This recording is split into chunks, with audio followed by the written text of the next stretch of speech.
Phoenix here with some midweek football spoilers. Thank God we're at a position where we got matches almost every single day, the most pivotal part of the season.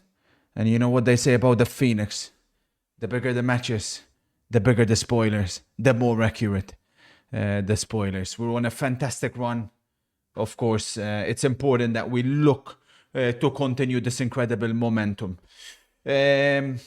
On average this time around, because I know there's a lot of people that like the numbers, 1 hour, 23 minutes spent on average per match over these couple of days, because I didn't analyze any of the ones on Thursday. But without further ado, let's get straight into it. And we begin with a titanic tussle this evening at the Etihad.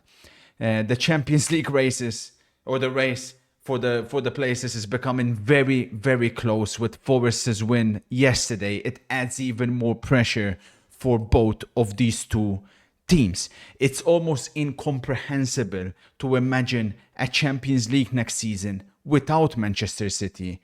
But with the way it's going, it is a possibility. I do think City will get it at the end, but I'm immediately going out on a limb here. I fancy Aston Villa. I like Villa. I looked at this and I'm like, I've been praising Manchester City's defensive solidity, but I don't know where the goals are coming from. And I never thought I'd say that about City, but Aston Villa look a lot more threatening going forward, in my opinion, than Manchester City do. Pep has been doing this thing where he leaves Savinho, it seems like, and Doku on the bench, or one of them starts, and he'll bring the other off the bench, and he seems like he's overloading it with central midfielders. No Bernardo Silva, it seems like, to start according to this here, which would be, in my opinion, advantage Manchester City. Nico and Gundogan have formed a better partnership, but I look at the Aston Villa midfield. I think that's going to completely overrun the City midfield. Nico Gonzalez is going to have a monstrous game. And the thing with Villa is they have strength and depth. They feel comfortable at the moment, even though they're playing a lot of games. They're playing every single 3 days. But they're on a fantastic unbeaten run in the Premier League. I was mesmerized with their performance against Newcastle. In particular, Ollie Watkins looks very, very sharp. I like Villa a lot, and just to put it into perspective for you guys, I made a combined 11 here between the two teams. I put Emi in goal. Yeah, he's had a couple of blips, but he's definitely a lot more reliable than Ortega. I put Nunes right back, although again, you could have gone Cash. I just don't really like Cash as a player. Nunes has been looking much better, probably the best he's looked in his Manchester City career. I did stick with the City partnership because, like I said, I think defensively at the moment these two are on a great level and they complement each other really well. But sure, I could have gone O'Reilly left back. I went Digne. He's more of a natural left back. But here is where it changes. Kamara, Onana, Tielemans. Those three, I put them in. Those three start for Manchester City at the moment. They go straight in the team. Rodgers has to be in as well. I put Marmoushov on the left. But Ollie Watkins, in his current form, I think he's going to cause Ruben Dias problems. What he was doing to Newcastle, he was terrorizing them. The spoiler, the Phoenix, Robin Hood, has gone with 2-1 Aston Villa. I know they don't have a great record at the Etihad, but I really fancy them. If you want to play it safe, double chance Villa. But I fancy Villa. I think they'll score more goals than City, and they'll win the game by 2-1. I think Villa will take a 2-0 lead. City will get one late on. It'll be too little too late. Villa to stun Manchester City. For many people. Not for me. It wouldn't be a surprise. Then I analysed the game in Barcelona. Barca fans have been after the Phoenix.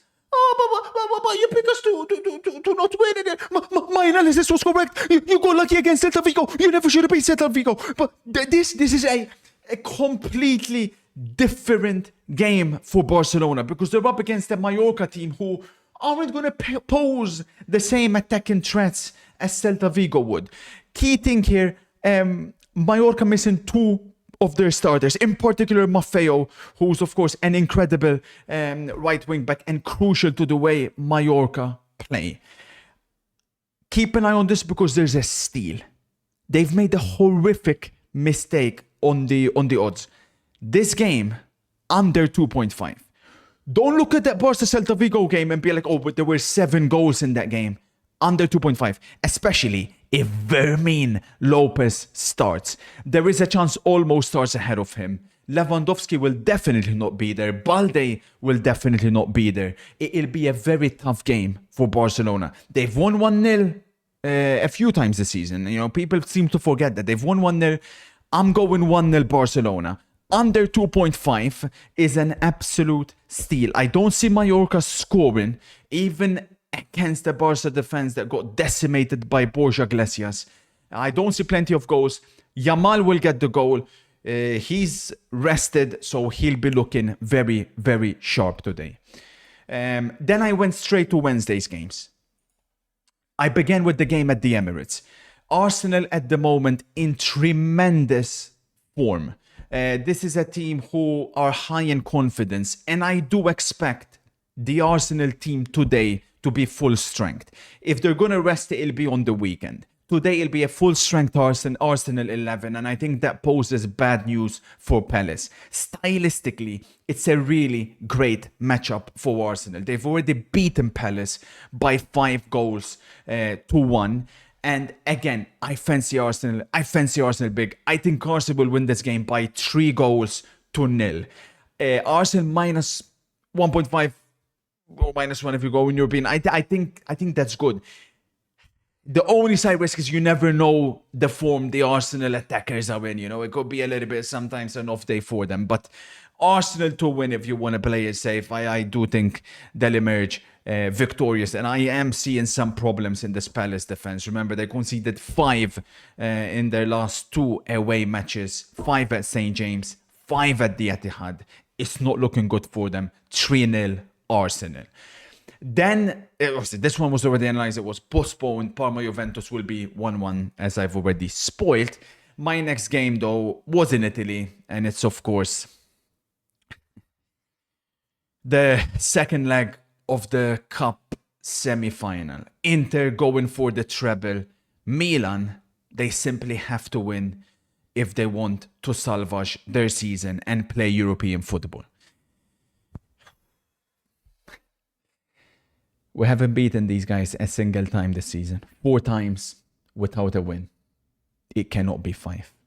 It just cannot be 5. Yes, Inter look very, very tired. There are tired legs in this team. I did make a combined 11 between the two teams. With Sommer not starting, I did put Magnan in goal. Milan playing a back 3 now. So I put Tomori, De Vrij, Bastoni, who was suspended for the Roma game starts.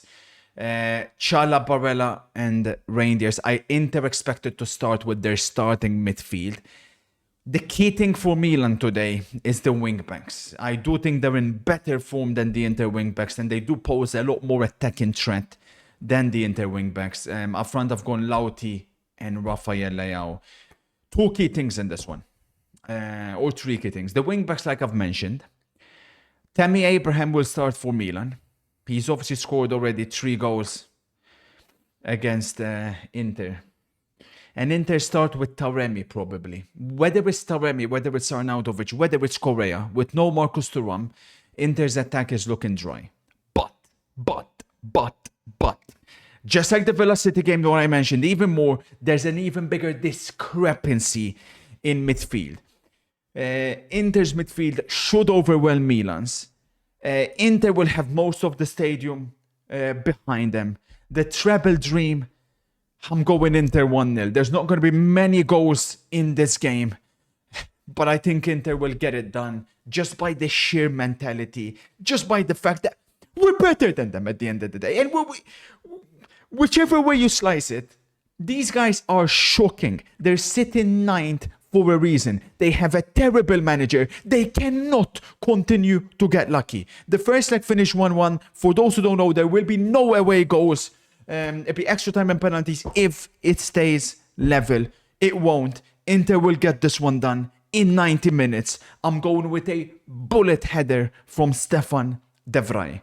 And the final game that I analyzed was the one in Getafe, between Getafe and Real Madrid. Real Madrid still without Mbappe. He's out. But as I've mentioned, even though Madrid haven't looked good against Bilbao, they came under a lot of criticism, rightfully so, because it was against Bilbao's B team. But Bilbao this season, they've been the best defensive team in the league. Real Madrid playing in this new system with three in midfield. I don't expect it to be Ibrahim, Bellingham, Güler, and I don't expect it. I think it'll be three in midfield. Camavinga will start, and I think one of Ceballos, Modric will start as well. Rudiger will play instead of Alaba, so they'll maintain that solidity defensively. Getafe have been leaking goals. Stylistically, historically, it's always been a good matchup for Real Madrid against Getafe. I expect it to continue. No BTTS. I can't see Getafe scoring a single goal. Madrid will get at least one. I've gone 2-0 Real Madrid. I would love Endrick to start.